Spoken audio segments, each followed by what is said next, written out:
Good morning, everyone. Uh, so, in yesterday we started the ideal PN junction. So, we saw qualitatively the how does the PN junction looks like. We saw that the PN junction is you can see junctions everywhere in semiconductor devices. Okay, so the most common one is an ohmic contact. There is a metal semiconductor junction. Next one could be a PN junction, right? So, the PN junction.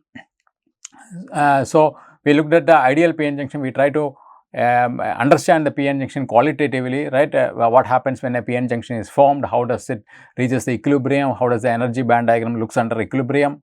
Then we had a qualitative understanding of the electrostatic potential and electric field. Now we are trying to derive the mathematical expression for electric field and electrostatic potential for an ideal PN junction.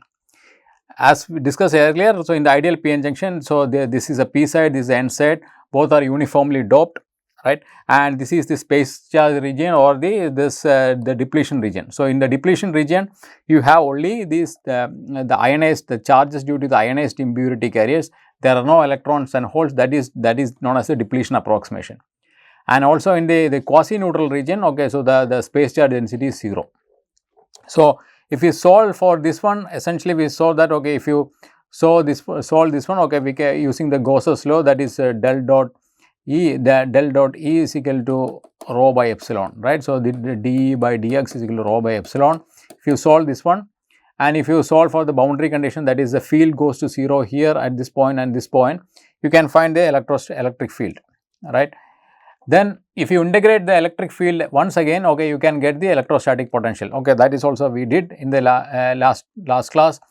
Essentially, there are two boundary conditions. One is on the one side, okay, because what we are interested is a potential difference and not the absolute potential. On one hand, we will take it as 0, and other end is the built-in potential. So if you solve this one, okay, you can get the electrostatic potential expression, right? On the one side, okay, so this is to the left of the junction. Okay, this is p side, this is n side. So this expression works here, and this expression works on the other side, right? So we have both expressions, and now let us try to derive the quantities. Okay, what is xn, right? Xn and xp. So for that, what we are going to do is that, okay, we are going to at the boundary, at the metallurgical boundary. This is known as a metallurgical boundary. The v of x, okay, so the v of x evaluated using this expression, when you evaluate at x equal to 0, and the v of it evaluated using this expression at x equal to 0 should be the same. That means the electrostatic potential should be continuous, right? So you may wonder, okay, why it should be continuous? So that is a signature of there is no dipole at x equal to 0. If there is a dipole at the x equal to 0, then you will see a jump in the electrostatic potential. So that and also we know about the charge neutrality. Okay, that is the charge on the, because it's a the charge on the left side should be equal to charge on the right side. So we also know this expression. So if you have these two expressions, okay, that is the continuity of the electrostatic potential across a metallurgical junction, and using this one, what you are going to do is that, okay, if you equate the, okay, so if you equate, okay, you have xn here, you have xp here, you have xn here, right? So you write and then we equate these two things 0, then we use Na into xp is equal to nd into xn. So if you do that, okay, you get one variable, okay, so you can eliminate xp and you can get xn, right? If you have xn, you can calculate using this expression, you can calculate xp. Then you can calculate the depletion width is equal to xn plus xp. So if you look at this expression, right, the depletion width is, okay, all right, it is proportional to, all right, there is a dielectric constant of the permittivity of silicon, there is a built-in potential, and it is inversely proportional to the doping on the either side, right? So this means if the doping is large, the depletion width will be small, right? Now, okay, as we discussed earlier, okay, most of the times the junction could be asymmetric. Okay, one side could be heavily doped compared to the other side. In such case, okay, if you look at this expression, so what happens is that, so if one side, suppose Na is much greater than Nd, right? So then what means is that, okay, you can 1 by Na is much less than 1 by Nd. So you can neglect this term. So the depletion, that means, okay, the depletion width and the electrostatic potential will be mostly governed by the lightly doped side, right? For example, if you look at the p plus n junction like this one, the most of the depletion width will be in the lightly doped side. That is because, okay, we are equating the charge in this one, the volume of the charge here and the volume of the charge here. Since this has more, the doping concentration is large, right? So, in order to match this charge, okay, this requires a larger volume. So, that is why the depletion width will be more on the lightly doped side. So, this is the case if it is a P and N plus here. If you look at the charge, electric field and the electrostatic potential, right? So, you can see the charge is like this one so we are talking about this is P plus N junction, right?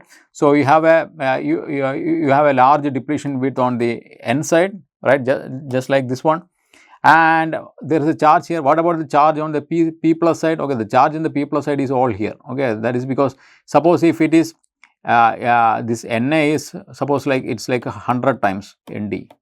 So, that means, okay, the xp will be xn by 100, right. So, on a linear scale, okay, you won't be able to see the xp. So, that is, okay, it is very close to the y axis. Okay, so it will be like a sheet charge. Okay, it will be like a sheet charge here.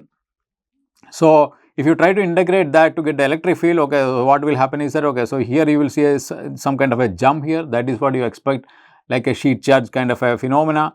So, then what happens? Okay, then if you integrate the charge here, so this is Nd plus. Okay, so the electric field has a positive slope here, then it goes to 0 here. So, you get very close to a right angle kind of a triangle. And if you integrate the electric field once again, okay, you get a get the electrostatic potential and you get a parabolic expression here. And from the electrostatic potential, you can draw the energy band diagram like this one, right. So, if you flip the electrostatic potential, we have seen this earlier, you get the energy band diagram. So, this side, okay, so the Fermi level is very close to the valence band because it is a heavily doped, it is a P plus side, and on the other hand, okay, this is the lightly doped N side, right. Now, so far we have been doing everything under equilibrium. Now, let us relax that condition and start applying a voltage, okay, across the junction. Now, the first thing is we have to understand, okay, how do you redraw the energy band diagram under the influence of an applied bias, right. So, here you need to recall about what we learned during the Fermi level. Okay, so when we discuss about the Fermi level, we discussed that, okay, when you apply a voltage at suppose you have a voltage, suppose you apply a voltage source at any terminal of a semiconductor device, what it does is that, okay, that voltage source is going to pull up or pull down the Fermi level or the chemical potential at that lead. So, here if you are applying a positive bias, or if you are applying a positive voltage at any terminal, what it does is that, okay, you need to look at the majority carrier Fermi level, or it could be majority carrier quasi Fermi level. Then you need to, if it is a positive voltage, you need to pull it down, right, and if it is a negative voltage, you need to pull it up. That is because, okay, electrons have negative charge and we are always drawing the energy band diagram for electrons. So, if you apply a negative voltage and you have a negative charge, the electron energy increases. So, that is why if you are applying a negative voltage, okay, you need to pull up the energy band diagram. You need to shift everything, right. We will see in the next picture how do you shift it. So, and finally, the difference in the Fermi levels on the either side, the both sides, okay, that should exactly match the applied voltage. That is important. Okay, so it should exactly match the applied voltage. And the majority carrier, the quasi Fermi level, it is flat in the quasi neutral region. So, if it's a low level of injection and in the quasi neutral region, it should be flat. Alright, so this is what we are going to do. So, now let us see, okay, let us look at the energy band diagram. Okay, let us look at this picture. So, this is the condition under equilibrium. Okay, this is condition under equilibrium. When you apply a positive forward bias, that means, okay, so you are applying, okay, so this is P side, okay, this is P side, this is N side, okay, you are applying a positive bias here, and this side, okay, you can assume it to be ground.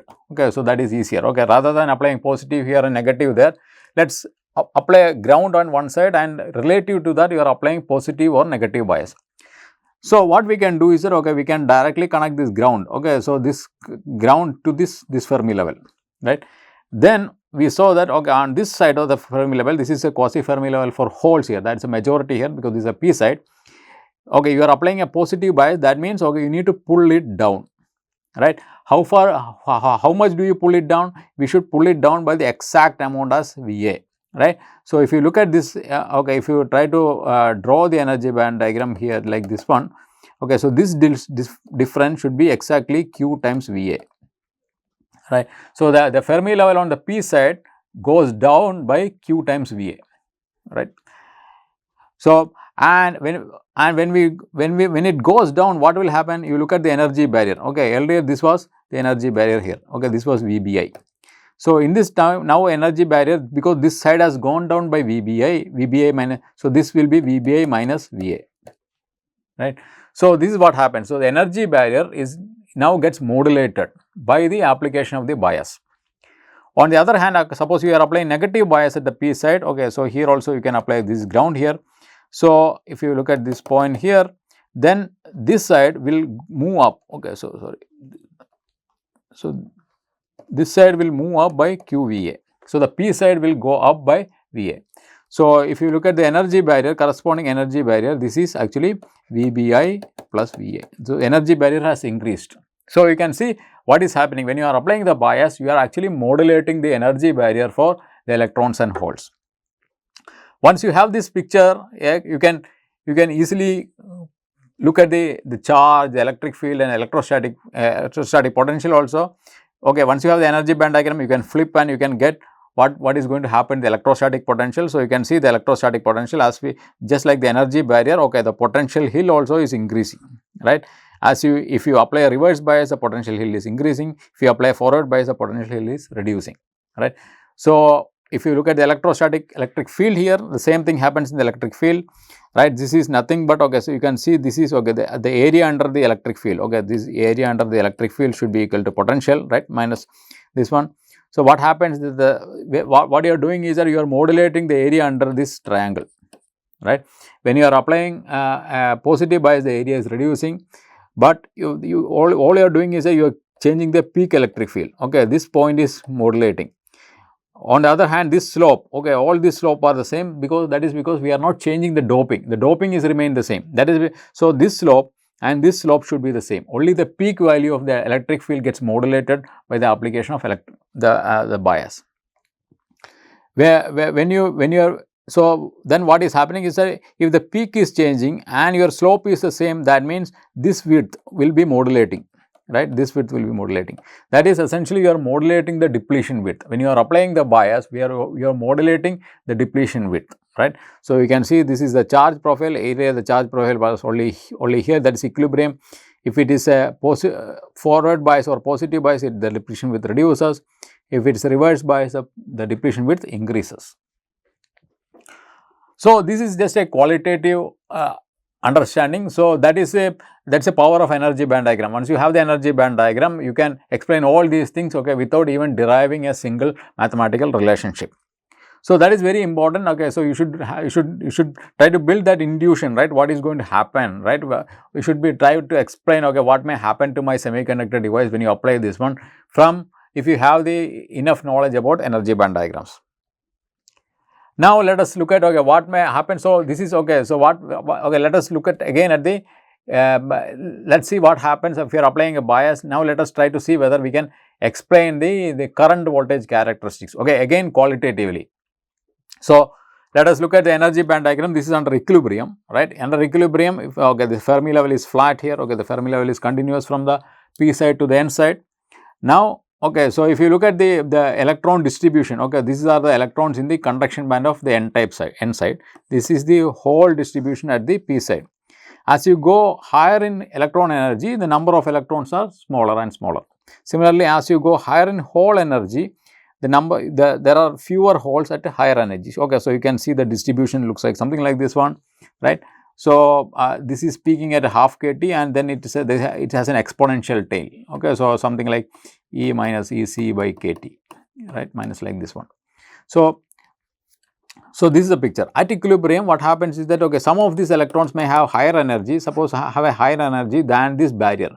So, those electrons can flow into the other side, but there are also electrons here, there are also minority carriers here, they can just flow down the valley here, energy valley here.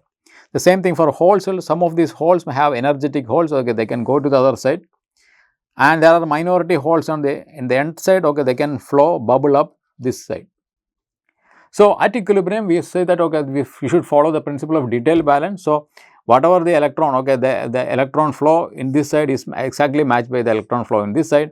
Similarly, the whole current also are matched. Okay, so the net current is actually 0. Now, let us see what happens when you apply a forward bias here.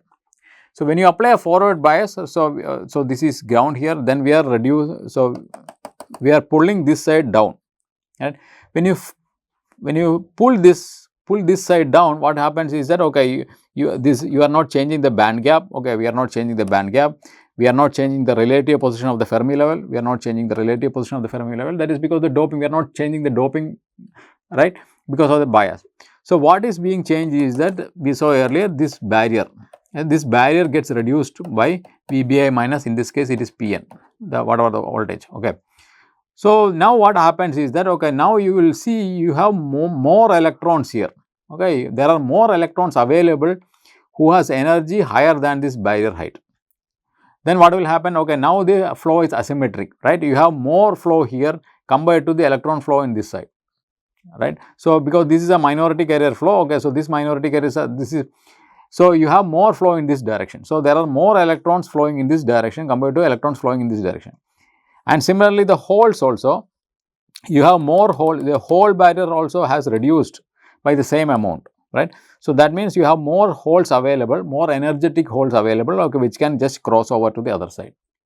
So, there is a net electron current, okay, there is a net electron flow in this direction and there is a net hole flow in this direction. So, the electron in the current, okay, so if you there is a net Jn, okay, current in this direction, there is a net Jp current in this direction, right. So, this is what happens when you start applying the forward bias. Now, you see, if you try to change this forward bias by a little amount, then what happens? So, if you are changing the forward bias by a little amount, now what is happening is that you are modulating this energy barrier, right. Suppose you vary the voltage, right. For example, okay, you started with 0 volt, then you go to 0.2 volt, then you go to 0.4 volt. So, what happens when you go from 0 to 0.2 and from 0.2 to 0.4, okay, you are varying the bias linearly. Then what happens? The energy barrier also will modulate linearly, okay, it will be by the same amount because this is modulated by this one. But if you look at the electron concentration, right, electron concentration is exponentially depends upon like this one. So, you can see the number of electrons which are exposed, right, it varies exponentially. So, if you reduce the energy barrier, you will increase the electron concentration by an exponential factor. Similarly, the same thing with the holes also, right. When you modulate the energy barrier, you modulate the available hole concentration which are going to the other side by an exponential factor. So, if the number increases by an exponential factor, the current also increases by an exponential factor. So, you may expect, okay, in the forward bias, okay, the current will be proportional to whatever the voltage by kT, right, the current, okay, this is what from the qualitative picture you can predict, right. If this picture from this predict, you can say that the current under the forward bias, okay, it should exponentially depends upon the applied bias. Now, let us look at the reverse bias, that is when you are applying a negative bias at the p side. So, here you are grounding the quasi Fermi level here. So, this distance, okay, this distance is actually QVPN, right, where VPN is less than 0. So, now what you have done is that, okay, you have increased the energy barrier for this side and similarly you have increased the energy barrier for holes this side. So, now you are making the life of electrons and holes hard, right. So, that means the energy barrier is large, that means, so there are fewer and fewer of electrons can go to this side, but there is still a flow of electrons to this side, right. Similarly, this number of holes which are injected to the other side is less, but the minority carrier holes from this side to this side, okay, it can flow. So, that means, okay, you are reducing the electron injection, right, from this side, okay, from the n side to the p side, and similarly you are reducing the hole injection from p side to the n side. So, the same thing happens here, you are modulating the carrier flow, modulating the barrier in a linear manner, and you are reducing the you are reducing the carrier concentration, the available carrier concentration which are able to, which could be injected to the other side in an exponential factor. So, we expect the current, okay, whatever the current voltage characteristics, okay, it should follow this exponential, right. Only thing is that the V could be very large negative number here. And if you look at the other one, okay, so if there is very little injection from because of these electrons, and if there is very little hole injection here, so the only current, the current is actually supported by these electrons. Okay, so for example, these electrons which are coming from this side, the minority carrier electrons which are coming from this side to this side, and the minority carrier holes coming from this side to this side, right. So, this is okay, this is now the current, okay, finally what happens, okay, you can even predict, okay, what could be the nature of this current. So, this current, okay, it is available, okay, this current is due to, there are very few minority carriers, and the minority carriers, they just wander into the depletion region, right. So, the amount of current is limited by the rate at which you get these wandering electrons here and you get these wandering holes here, right. Once they enter the depletion region, they are swept by the electric field to the other side. So, the current is limited by the arrival, the rate of arrival of these wandering electrons and holes. So, if you increase the bias, okay, if you increase the bias, as long as the current is limited by the rate of their arrival, even if you increase the bias, that won't change the current. Okay, it is similar to like a waterfall. Okay, so that is like a waterfall analogy, right. Suppose the rate at which the water arrives at the top of the fall is fixed, right. So, even if you increase the height of the fall, that won't change the rate of the water flow at the bottom, right. So, that is the same analogy you can apply here, right. So, that is why you expect when you apply a reverse bias, finally the current should remain constant. So, whatever the current is very small, but the current will remain constant. So, this is what I expect from the energy band picture. I would expect an IV characteristic of an ideal diode, something like this one. So, in the forward bias, when the VA is actually greater than 0, this I should see an exponential dependence, right. This exponential dependence in the for small negative bias also it will be the same. Finally, what happens is that the current should remain constant, right. So, that is because the current is limited by the rate of the arrival of the wandering electrons and holes into the depletion region. Now, let us try to having got a qualitative view of the current IV relationship of an ideal diode, let us try to derive the mathematical expression for this one, right. For that, okay, we are going to do some assumptions, because the real diode is a 3-dimensional device, okay, 3-dimensional device. So, what we are doing is that we are assuming a 1-dimensional diode. For example, okay, this is a diode, a device may be, this device will be very large in this direction. So, we are mostly interested in what is happening here, and all the fields, okay, they are all same in this direction, right. Okay, so, all the fields, okay, let us assume the fields are, when you apply a bias, the fields are always from left to the, are between left to right, okay, in this x direction. There is no crossover field in this direction, okay, so that is not there. And other thing, in the both sides of the p-n junction, we assume the doping is not very large, okay, it is, we can still assume Boltzmann approximation, and we assume full ionization, right. Then other thing is that, okay, there is no generation recombination happening in the depletion region. So, we will assume depletion approximation, whatever the charge here, those are mostly by the ionized impurities, and even when you inject charges from this side to this side, they do not undergo recombination in the depletion region. And this device is a wide base device, that means, okay, this length, okay, it is as if it is this whatever the ln, okay, sorry, I am not saying x, okay. So, this length, okay, it is almost close to infinity, and this length is almost close to infinity, okay. It is not, the real practical devices are not infinity. What we assume is that this length of the device is much greater than the diffusion length of holes in the n type. And similarly, in this case, okay, it is, this distance is much greater than the diffusion length of electrons in the p type, right. And we are going to assume a steady state condition, okay, there is no transient, we are not assuming any transient here, whatever the voltages, okay, they are all stabilized. And the last one is about the low level of injection. So, amount of, suppose we are injecting holes to this side, the amount of holes is actually much less than the doping concentration here, assuming it is fully ionized. Similarly, the amount of electrons is much less than Na here.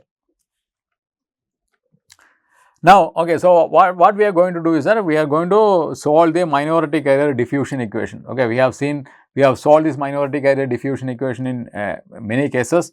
So, we are all familiar with the minority carrier diffusion equation. So, all what we do, we solve this diffusion equation in the quasi-neutral region, right? And we try to solve for the excess carrier concentration, excess carrier of holes in the n side and electrons in the p side. And in order to solve the differential equation, we require, because it is a second order differential equation, you require two boundary conditions. Okay. So, what are those two boundary conditions? Okay, one thing is that at infinity, okay, for example, this is n side, at infinity all the excess minority carrier concentration has gone to 0. Similarly, at the extreme left, okay, okay, so at this point the excess electron concentration also goes to 0. So, then what we require is we require the excess carrier concentration at the edge of the depletion region. This is minus xp and this is xn here. So, we require the excess hole concentration at this point and we require the electron concentration at this point. Once we have the excess carrier profile, we can just plug into this one, okay, that is the diffusion current equation for electrons and diffusion current equation for the holes. We just need to take a derivative of that, right.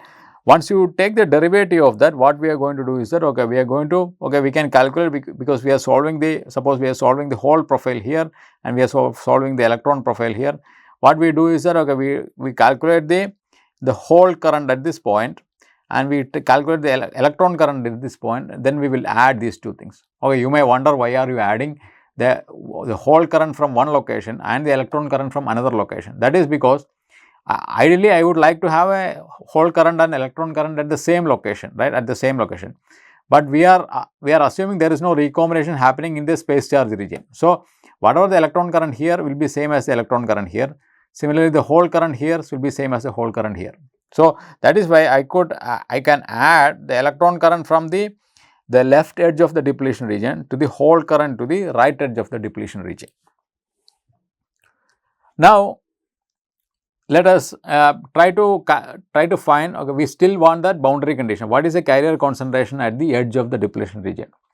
So, now let us examine what is the equilibrium carrier concentration, right. So, this is a p side, the majority carrier concentration, because we are assuming all atoms are impurity ions are ionized. So, the whole concentration is same as Na. So, similarly on the n side the electron concentration is same as Nd. Then we can just apply law of mass action, that is the minority carrier concentration on p side is n square by Na. Similarly, the minority carrier concentration on n side is n square by Nd. Right.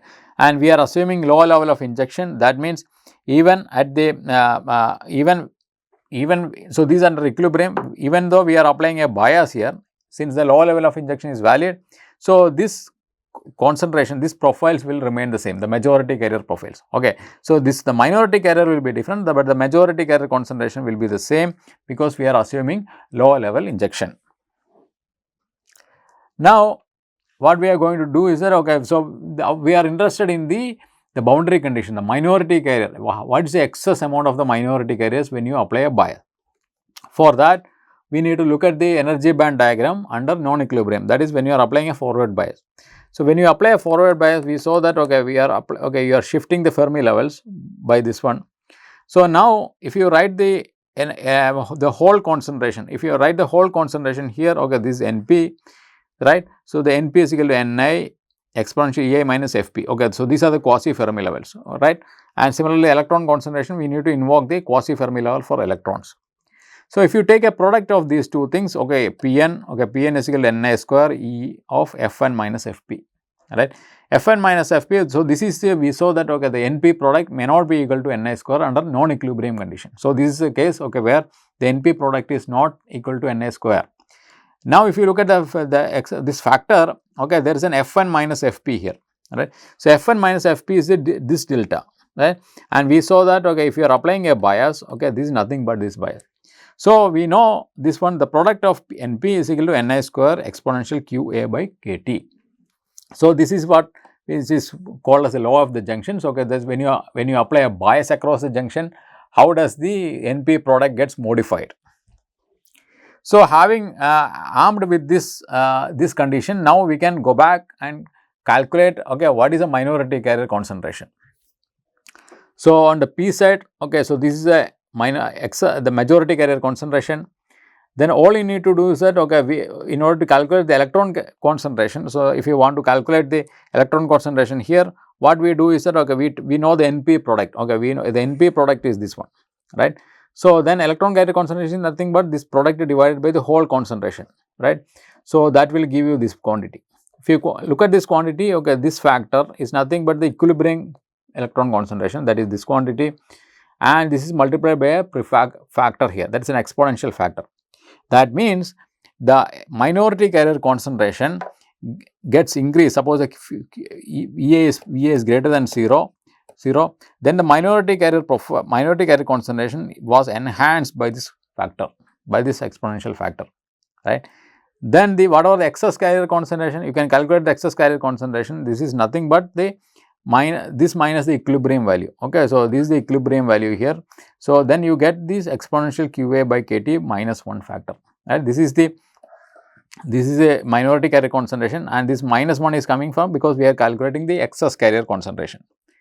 The same derivation applies from the N side also. So this is a majority carrier concentration. The minority carrier concentration, okay, we get from we take the NP product, we divide the NP product by the majority carrier concentration. Then you will get this term. This term is also so that the excess hole concentration at the edge of the depletion region, that gets enhanced by this factor, right. So, you can see this is what happens. Okay, when you are applying a bias, you are modulating the minority carrier concentration at the edge of the depletion region, right. So, it is as if you are injecting, right, you are injecting because your barrier is reducing, you are injecting the minority carriers over the barrier to the other side, right. So, this is the concept of minority carrier injection. So, this principle was derived by William Shockley. Essentially, he came up just using the energy band picture, he came up with this theory of p-n junction, right. Remember, okay, this was even before a single junction diode, p-n junction diode or transistor was made. So, this he did in 1949. So, now we have the boundary condition, okay, that is what the boundary condition we were looking for. Now, what we want is, okay, so you have, okay, I am sorry, this is here, this is here, okay, so this is equal to 0. So, if you look at the minority carrier diffusion equation, this is the minority carrier diffusion equation, there is no electric field here, right, there is no, so you have only the diffusion time and only the recombination time, right. So, you inject the minority carriers and you let it diffuse and undergo recombination, that is all what happens, right. So, if you try to solve the minority carrier and these are the only boundary condition, okay. So, for suppose we are solving for the holes on the N side. So, you have the boundary condition on the left side, that is the edge of the depletion region, and on the extreme right towards the end of the device, okay, it goes to 0. So, what if you look at the device, okay, this is the edge of this is 0 here, and this is the edge of the depletion region, this is. So, what we are going to do is that, okay, in order to make the expression look simple, we are going to use a new coordinate system, okay. This is nothing but, okay, we are going to define a parameter x prime, okay, x prime is nothing but x minus xn, okay. That means, okay, we are shifting the origin from here to here, right. So, otherwise what will happen is that, okay, you need to worry about this in the numerator, you need to worry about this term, right. So, in order to make a clean expression, okay, we are going to shift the coordinate system. So, okay, we are making the 0 here. And similarly, for on the right hand, on the p side, what we are going to do is that we are going to redefine the variable as x double prime is minus x plus xp, right. So, again, okay, so remember the x double prime axis increases in this direction and the 0 is here. So, if you try to solve we can write the general solution, okay, general solution is nothing but, okay, it is a second order differential equation, there is a growing exponential and the decaying exponential, right, and this factor is LP is the diffusion length, okay, diffusion length of holes in the N side, okay, diffusion length of holes.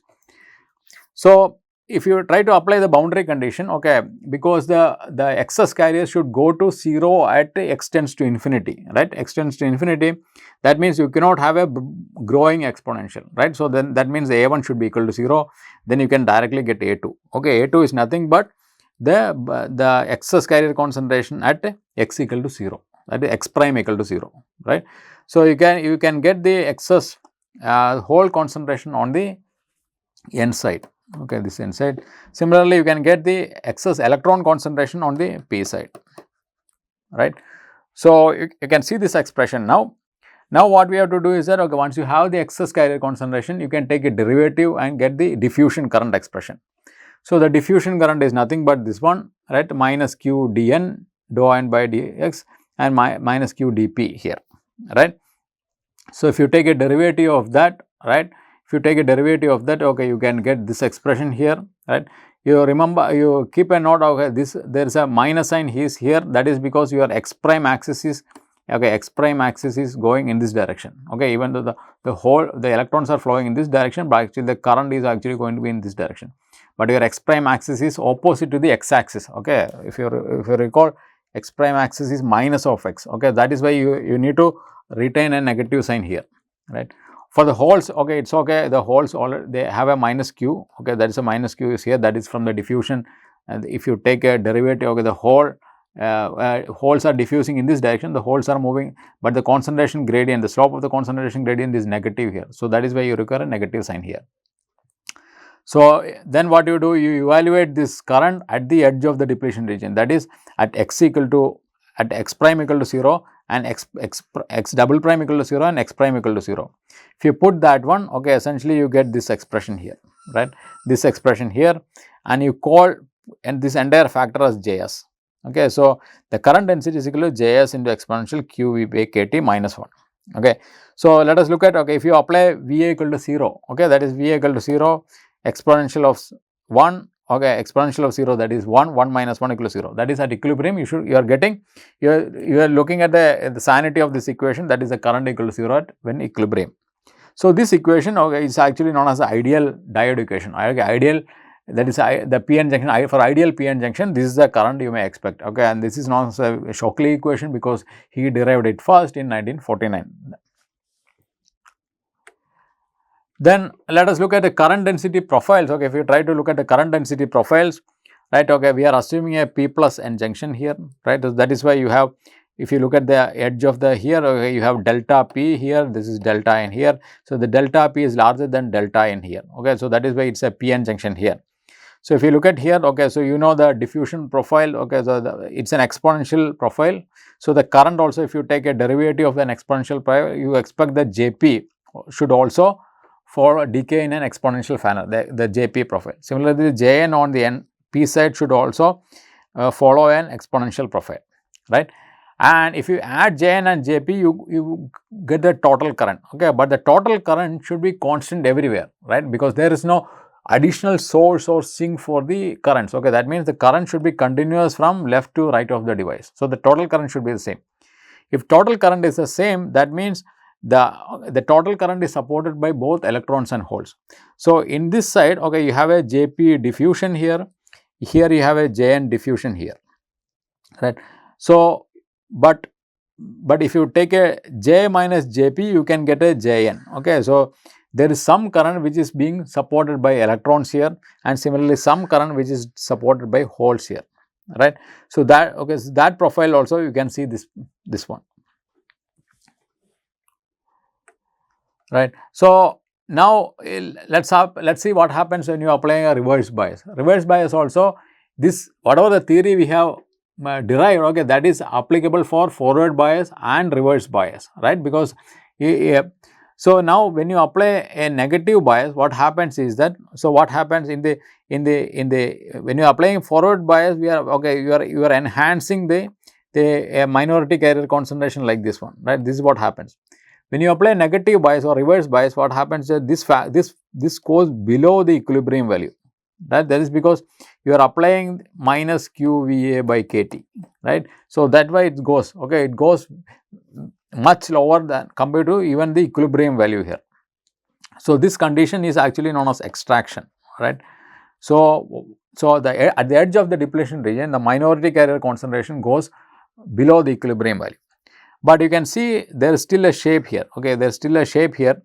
And now if you look at the diffusion of holes, these holes here, so now the holes are diffusing in this direction. So for this, when you are applying a forward bias, the holes are diffusing in this direction, the electrons are diffusing in this direction. But when you are applying a reverse bias, the holes are diffusing in the opposite direction, right. So that is because that is what happening. So this is what we were talking about, the wandering holes and electrons, okay. So you have a profile like this one, okay, some of these holes may enter into the depletion region here, some of these electrons will wander into the depletion region. So, that is causing the leakage current under the reverse bias. So, as we discussed earlier, that current is limited by how the rate of arrival of these wandering electrons and holes into the depletion region. So, let us examine this this expression. So, if you look at the expression, okay, so this is a prefactor, right, the J is equal to Js exponential QVA by KT minus 1, right. If you look at the prefactor, okay, this current, okay, depends upon Ni square, then dP, that is a diffusivity, this is a diffusion length, then this is a doping, these things are there, right. So, the current, right, the junction current, okay, it depends upon two things, okay, one is it depends upon the Ni square, that is it depends upon the material, whether it is a silicon, germanium or gallium arsenide, then it depends upon the doping, it depends upon the doping through these numbers. And other thing is about the temperature, okay, the temperature is predominantly determined by the Ni square and the diffusivity and the diffusion length values. So, in a P plus N junction, okay, suppose it's a P plus N junction, this Na is much greater than Nd, then you can essentially neglect this term, okay. So, it will be dominated by this term, the first term here. And the Js also, this we have seen earlier here, okay. So, Js can be viewed like, okay, you have these wandering electrons and holes, okay. So, you can imagine an area, right, imagine a length which is one diffusion length outside the depletion region, right. So, whatever the electrons and electrons here, suppose it is a p side here, this n side. So, these electrons which are within the one diffusion length, okay, they can wander into the depletion region. Similarly, the holes which are within one diffusion length, they can wander into the depletion region. So, if there is a hole here and here, there is an electron here and there is a hole here. So, they cannot wander into the depletion region. That is because this is away, the distance is much greater than many diffusion lengths. So, they will undergo recombination. So, the same thing, okay. So, you can imagine that this Js or the current under the reverse bias is being supported by these wandering electrons and holes which are falling into the depletion region and swept by the electric field to the other side. So, let us look at the full picture, okay. So, this is how the full picture looks like, okay. So, here I have this is the depletion region is here, and here we have the quasi-neutral region. This is a quasi-neutral region here, right. And if you look at, okay, so this is the difference in the Fermi level, okay. So, this is the difference in the Fermi level, the Fp minus Fn should be whatever the Vi value. And if you look at here, okay, this is the carrier concentration. So, when suppose an electron is going to this side to this side, so what happens is that in order to maintain the charge neutrality, okay, the charge neutrality. So, what happens is that so one electron will get injected from the contact to the quasi-neutral region. Otherwise, the quasi-neutral region won't be electrically neutral, right. And the electron which gets injected into the p side, what happens is that they will eventually undergo recombination. So, the recombinations, okay, in this case silicon, it is facilitated through the Shockley-Rudolph centers or gap, the mid-gap states, right.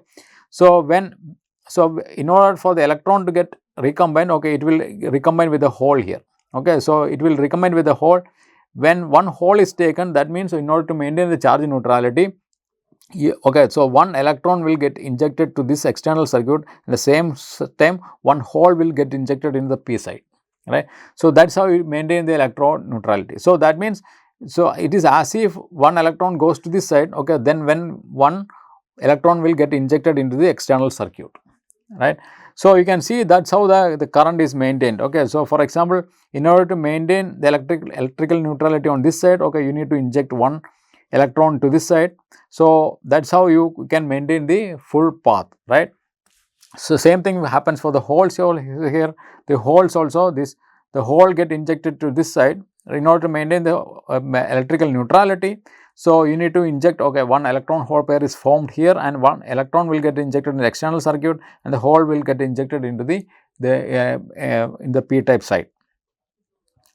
So, if you look at the beyond the depletion region, okay, you can see there will be the gradient in the quasi-Fermi level, because the current is proportional to the gradient of the quasi-Fermi level, okay, dN by dx or dfp by dx. Okay, so that means, so in order to support this current, there will be a gradient in the quasi-Fermi levels in the quasi-neutral region. And far away from the junction, okay, we have seen earlier, like far away from the junction, the current, okay, even though near the junction the current is dominated by the minority carriers, but far away from the junction towards near the contact side, the current is supported by the majority carriers. The picture is similar under reverse bias also, right. So, in the case of reverse bias, so what happens is these are the wandering electrons and these are wandering holes. So, these wandering electrons comes here, okay. So, this electron may undergo a recombination with a hole, right. When an electron gets recombined here, so what happens? So, in order this, so there is a hole, okay. So, another hole will be formed here, okay. So, these holes may wander into the other side, right. And similarly, once the hole comes here, it may undergo recombination, or it will increase the positive charge in the p type side. In order to maintain the neutrality, one electron will get injected here and it will undergo recombination at this end. So, so that means an electron should go here, okay. That means, okay, the current is flowing in this direction, right. So, essentially the battery will supply this additional electron. Similarly, when an electron comes here, suppose that electron did not undergo any recombination here, the electron, okay, so there will be net charge, it will increase the charge in the quasi-neutral by one electronic charge. In order to maintain the neutrality, so one electron will get injected into the external circuit, right. So, that will flow in this direction. That is how the current is formed in the case of the reverse bias. Just like in the forward bias, the total current near the contact, right, far away from the junction is entirely supported by the majority carriers. So, here also, in order to support the current, okay, you should have a gradient in the Fermi level, okay. So, far away from the junction, you can see there is a gradient in the quasi-Fermi levels to support the current. Now, if you if you look at the ideal diode characteristics, okay, it will look like something like this one. If you plot in linear scale, okay, this is a linear scale, you can see the current is increasing exponentially in the forward bias, and the current decreases very fast and close to 0 and even negative, right. If you look at this one, okay, for example, this current may be in milliamps, okay, this can be in microamps or nanoamps. So, yeah, you cannot see any current, okay. It will be very close to the x axis, okay, because the magnitudes are very different. So, you cannot see that in linear scale.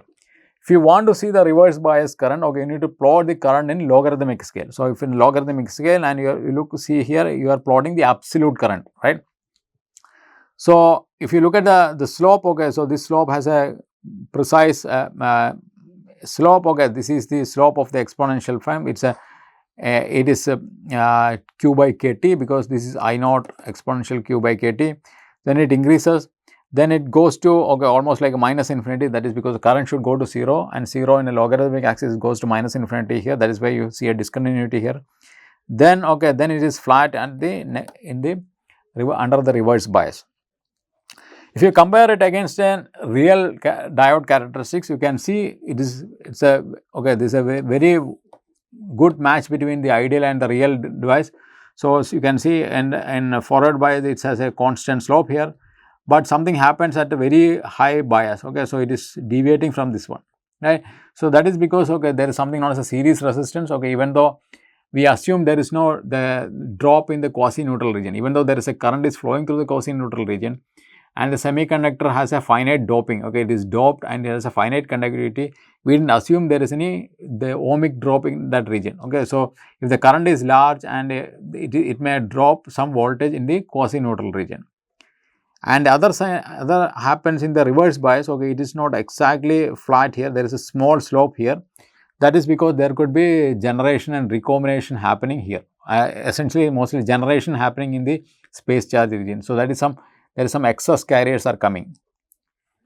So, we will see these effects in the tomorrow's class when we look at about a real diode, okay. How does a real diode, if you try to measure, just like this is a real diode, if you try to compare it against the ideal characteristic, how does it look, okay, what are the reasons for the deviations from the ideal behavior.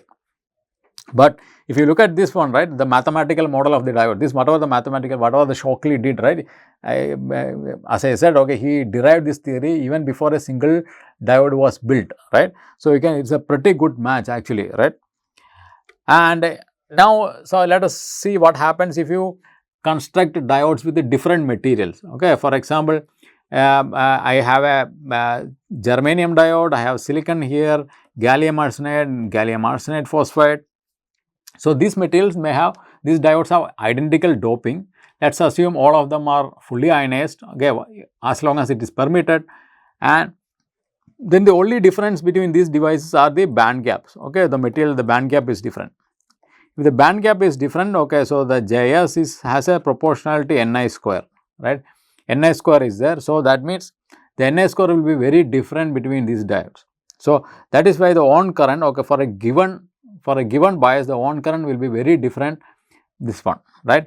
So, what happens is that, okay, if you see, it's as if the diode characteristics is shifting to the right hand side if you increase the band gap of the material, right. So, that is why it shifts to the right, right. That is essentially it is coming from the JS factor. And the last thing is that, okay, if you examine the diode under different temperature, okay, if a different temperature, what will happen? The JS factor has again Ni square factor. So, at a higher temperature, you expect to see more current. That is what sees. This is minus 25, this is minus 25 is here, this is at room temperature, this is 25 and this is 75, right. So, this is very important because you would like to, when you develop a technology, you would like to use you would like to apply or use it under different temperature. For example, some may be living under very cold regions, for example, it goes to minus 40 C, some may be at very hot temperature, it goes to around 50 Celsius, right, or maybe somebody may be using it under industrial applications, for example. So, then, okay, you may be using a diode maybe like 85 C or 100 C or something like this one. So, you would like to qualify your technology so that it has a wider application. So, you need to model the device, you need to characterize the device properly so that the application engineers or system integrators can use this device under a wide or a wide range. So, this I-V shift is mostly coming from the Ni square factor here. Although there is a small change in the band gap, okay, but the Ni square overrules that factor, okay, at these temperatures. So, that is all we have for the ideal PN junction. In the next class, we will see about a real diode. Okay, so how does the real diode differs from an ideal PN junction? Thank you.